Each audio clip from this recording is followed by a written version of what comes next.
Hi friends, welcome to கோமஸ் lifestyle. உங்கள் வீட்டுக்கு திடீர்னு கெஸ்ட்டு யாரும் வராங்களா அப்படின்னா இன்றைக்கான வீடியோ உங்களுக்கு தாங்க. இன்றைக்கி பார்க்குற எல்லா டிப்ஸுமே ரொம்ப யூஸ்ஃபுல்லாக இருக்கும். வீடியோவை ஸ்கிப் பண்ணாமல் பாருங்கள். வீடியோக்குள்ளே போகிறதுக்கு முன்னாடி நம்ம சேனலை ஃபஸ்ட் டைம் பார்க்குறவங்களா இருந்தால் சப்ஸ்கிரைப் பண்ணிவிட்டு பக்கத்தில் இருக்க பெல்லைக்கானே கிளிக் பண்ணி ஆளுன்னு கொடுத்துக்கோங்க. அப்போ தான் நான் போடக்கூடிய வீடியோக்கள் உங்களுக்கு நோட்டிஃபிகேஷனாக வரும். வாங்க இன்றைக்கி என்னென்ன டிப்ஸுங்கிறத நம்ம பார்க்கலாம்.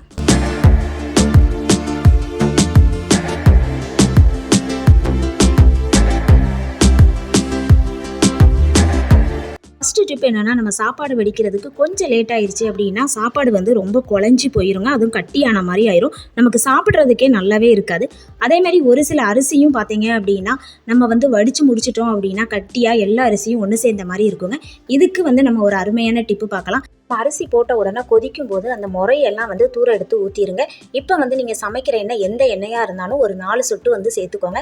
நான் நல்லெண்ணெய் சேர்த்துருக்கேன். எண்ணெயை சேர்த்துட்டு நல்லா இதை ஒன்றா கலந்து விட்டுக்கலாம். இப்போ நல்லா கொதிக்கட்டும். கொதிச்சதும் அரிசி நல்லா வெந்ததுக்கப்புறம் நான் உங்ககிட்ட காட்டுறேன் எவ்வளோ உதிரி உதிரியாக இருக்குதுன்னு பாருங்கள்.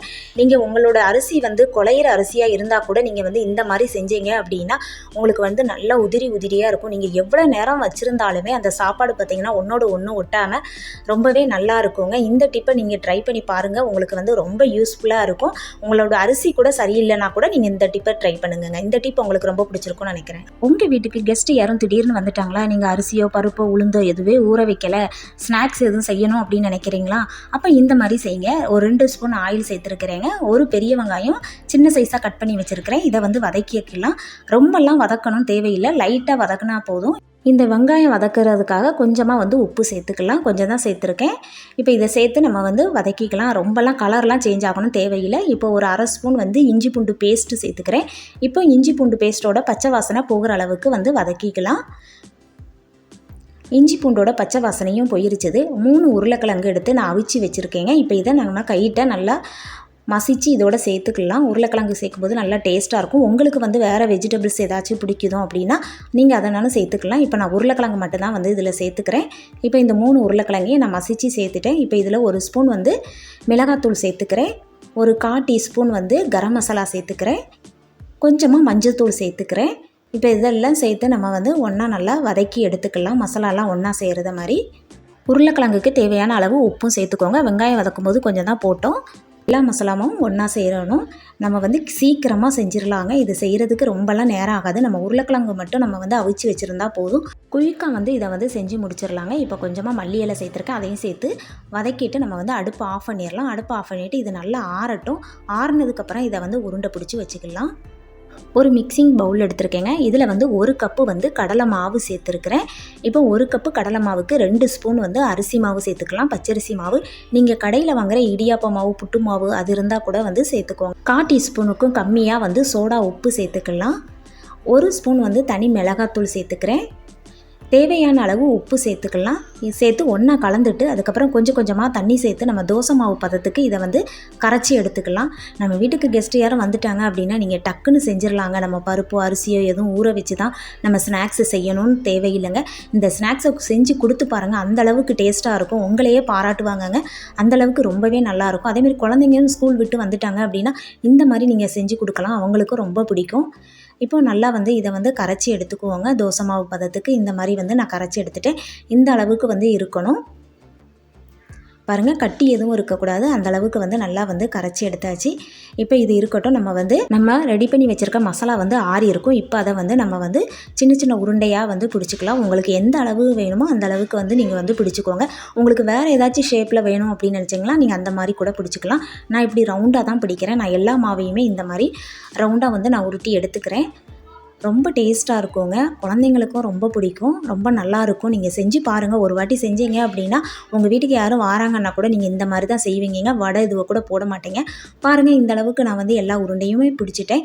இப்போ அடுப்பில் எண்ணெய் வச்சுருக்கேங்க. எண்ணெய் நல்லா சூடாயிருச்சுது. இப்போ நம்ம கரைச்சி வச்சுருக்க மாவில் இந்த உருண்டைகளை டிப் பண்ணி இப்போ இதில் போட்டு எடுத்துடலாம். ரொம்ப நல்லாயிருக்கும். ஒரு பக்கம் வெந்ததும் நம்ம மாற்றி போட்டு இதை பொரித்து எடுத்துக்கலாம். பாருங்கள், நான் எல்லாத்தையுமே இந்த மாதிரி போட்டு எடுத்துக்கிடுதேன். டக்குன்னு நம்ம செய்யலாம். அதுவும் டேஸ்ட்டும் பார்த்திங்கன்னா ரொம்பவே நல்லாயிருக்கும். குயிக்காக செய்யக்கூடிய ஒரு ஸ்நாக்ஸ் ரெசிபி தான். ஒரு பக்கம் வெந்ததும் இதை மாற்றி போட்டுக்கலாம். நல்லா வந்து கலர் சேஞ்ச் ஆகுற வரைக்கும் நம்ம வந்து நல்லா வந்து பொரிச்சு எடுத்துக்கணும்.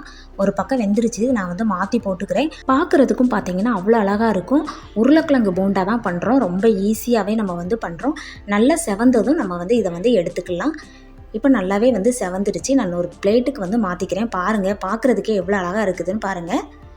டேஸ்ட்டும் பார்த்தீங்கன்னா ரொம்பவே நல்லாயிருக்கும். நான் இப்போ மற்றதையுமே இந்த மாதிரி நான் எல்லாத்தையுமே போட்டு எடுத்துக்கிறேன். நான் இப்போ எல்லாமே போட்டு எடுத்துட்டேன். நான் ஒன்று வந்து உங்ககிட்ட வந்து ஓப்பன் பண்ணி காட்டுறேன், எப்படி இருக்குதுன்னு பாருங்கள். டேஸ்ட்டும் பார்த்தீங்கன்னா ரொம்ப நல்லாயிருக்கும். உங்கள் வீட்டுக்கு திடீர்னு கெஸ்ட் யாரும் வந்துட்டாங்கன்னா இந்த மாதிரி செஞ்சு கொடுங்க, அவங்க உங்களை ரொம்பவே பாராட்டுவாங்க. இந்த டிப் பிடிச்சிருந்ததுன்னா மறக்காமல் நம்ம சேனலை சப்ஸ்கிரைப் பண்ணிக்கோங்க.